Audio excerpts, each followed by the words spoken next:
16 сентябрда Түркиянын баш каласы Анкарада Кыргызстандын жарандыгын алган теги туркиялык Орхан Инандынын соту башталды.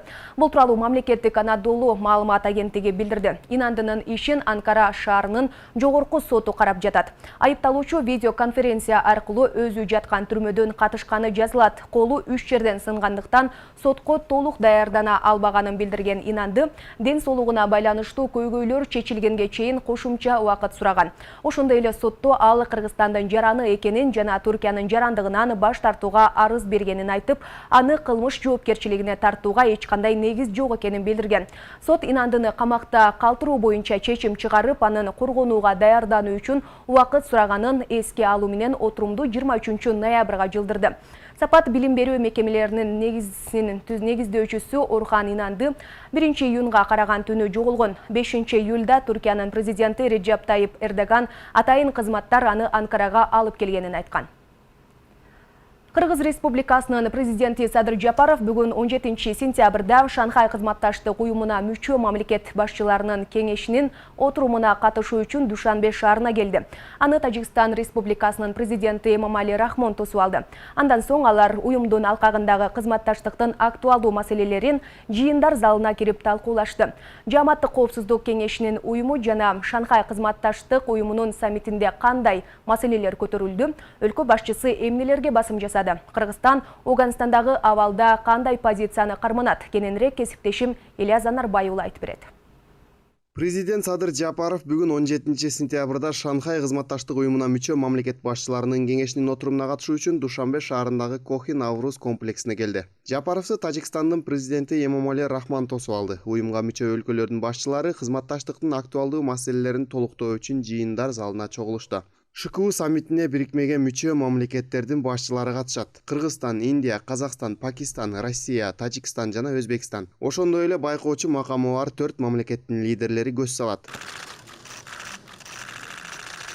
Эске салсак, кече Садыр Жапаров Душанбе шаарында өтүп жаткан Жааматтык коопсуздук кеңешинин сессиясына катышып жатып, Кыргыз-Тажик чек арасындагы чыңалуунун сакталып тургандыгынан улам Кыргыз тарап уюмга мүчө болгон бардык мамлекеттердин көңүлүн маселеге бурууга милдеттүү экенин белгилеген. Ошондой эле президент ЖККга мүчө болгон мамлекетке уюмга мүчө башка өлкө тарабынан куралдуу кол салуу болгон учурда уюмдун алкагында ыкчам чара көрүү жана чечим кабыл алуу механизмдерин иштеп чыгуу керектигин айткан. Выработка механизмов оперативного реагирования. Кыргызстан тынчтыкты сүйгөн ачык жана демократиялуу мамлекет болуп саналат. Өзүнүн көз карандысыздыгын алгачкы күндөрүнөн тартып, коңшу өлкөлөр жана дүйнөдөгү башка мамлекеттер менен жалпы ыраттуу, достук, ынак коңшулук жана тең салмактуу саясатты жүргүзүп келет. Өлкөлөр ортосундагы талаштуу маселелерди тынчтык жолу менен, саясий, дипломатиялык ыкмалар менен гана чечүү керек деген көз карашын өзгөртпөйт. Ал эми Кыргыз Республикасынын коопсуздук кеңешинин төрагасынын орун басары болуп өткөн окуялар кайрадан коңшу өлкөлөр менен кайталанбашына толук ишенерин айтты. Кыргыз-Тажик маселеси болгон чек ара маселеси, ал маселелерди талкуулап атып, буюрса эми бир жыйынтыкка келе тургандай пикирлер айтылды.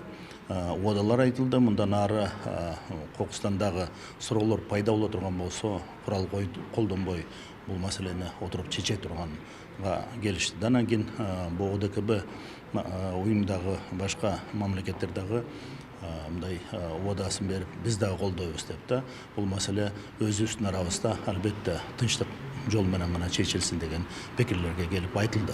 Андан тышкары мамлекет башчы Оганстандын жаңы бийлигинин өкүлдөрү менен өлкөдөгү кырдаалды тезирээк турукташтыруу үчүн аргыл маселелер боюнча кызматташуунун мүмкүн болгон варианттары жөнүндө диалог жүргүзүү зарылдыгын белгиледи. Мамлекет башчы аймакта теократикалык мамлекеттин калыптанышы уюмга мүчө өлкөлөргө терс таасир этерин айткан. Президент ошондой эле Кыргыз тарап Оганстан менен достук мамилени колдоону жана анын ички иштерине кийлигишпөөнү жактаарын кошумчалаган. Текущая ситуация в Афганистане вызывает серьезную озабоченность. Биз Афганистандагы кырдаалдын тез арада турукташуусуна жана бул өлкөнүн эли кабыл ала турган мамлекеттик түзүлүштүн варианты менен жаңы инклюзивдүү өкмөттүн калыптанарына ишеним артабыз. Афганистандагы жаңы бийлик келип, ушул дүйнө бардыгы эл аралык коом карап сынап атышат да, азыркы маалда эмне болот экен. Бул жаңы бийлик мурдагыдай эле террористтик топтун бийлигиби же болбосо өзлөрү уада бергендей башка бийликке айланып кетишеби. Бүгүн дагы бардыгы бир жыйында бир пикирге келишти. биргелешип кокустан мисалы коопсуздук маселе ыдырап анан аябай чоң коркунучтар дагы көбүрөөк болуп биз тарапка ой турган болсо ОДКБ мамлекеттери биргелешип ошол маселени чечкенге одага бир жыйын бир пикирге келишти да. Өлкө башчы жыйындын алкагында Кыргызстандын ЖККга катышуу мамлекеттин тышкы саясатындагы артыкчылыктуу багыттарынан болуп саналаарын дагы бир жолу белгилеп өткөн. Ильяс Анарбай уулу, Нурбек Жеңишбек уулу, Нур Ньюс, Бишкек.